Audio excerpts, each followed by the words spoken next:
નમસ્કાર, આપ જોઈ રહ્યા છો જનસાક્ષી ન્યૂઝ। નજર કરીએ આજના મુખ્ય સમાચારો પર। અંકલેશ્વરમાં બાળકી સાથે દુષ્કર્મ આચરનાર પાડોશી આધેડને અંકલેશ્વરની additional district and session special POCSO કોર્ટે આજીવન કારાવાસની સજા ફટકારી હતી। તેમજ ગુજરાત વિક્ટિમ કમ્પન્સેશન સ્કીમ હેઠળ બાળકીને ₹7 લાખનું વળતર ચૂકવવાનો હુકમ કર્યો હતો।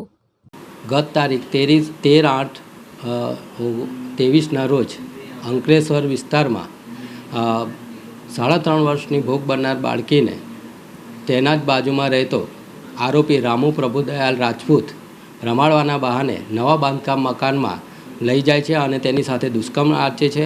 ત્યારબાદ ભોગ બનનાર દીકરીથી પીડા સહન ન થતાં રડતી હોય બાળકીની માતાને શંકા જતાં અંકલેશ્વર જીઆઈડીસી પોલીસ સ્ટેશનમાં ફરિયાદ નોંધાવે છે।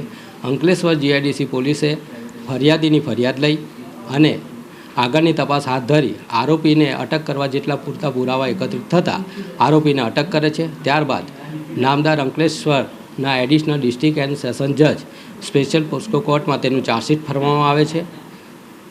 કેસની કાર્યવાહી અમને સુપ્રત કરતા આ કામે અમુક દસ્તાવેજી પુરાવા તેમજ મૌખિક શાહેદી પુરાવા નામદાર કોર્ટમાં રજૂ કરી કેસની કાર્યવાહી પૂર્ણ કરી અને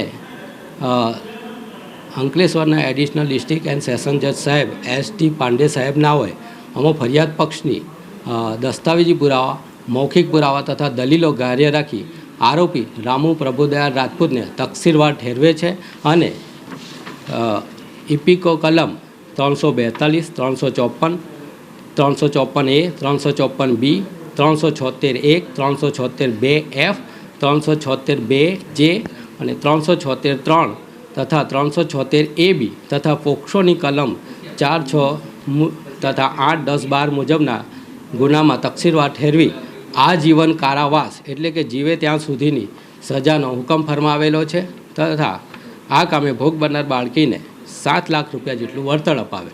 પિન્ટુ મોદી, જનસાક્ષી ન્યૂઝ, અંકલેશ્વર।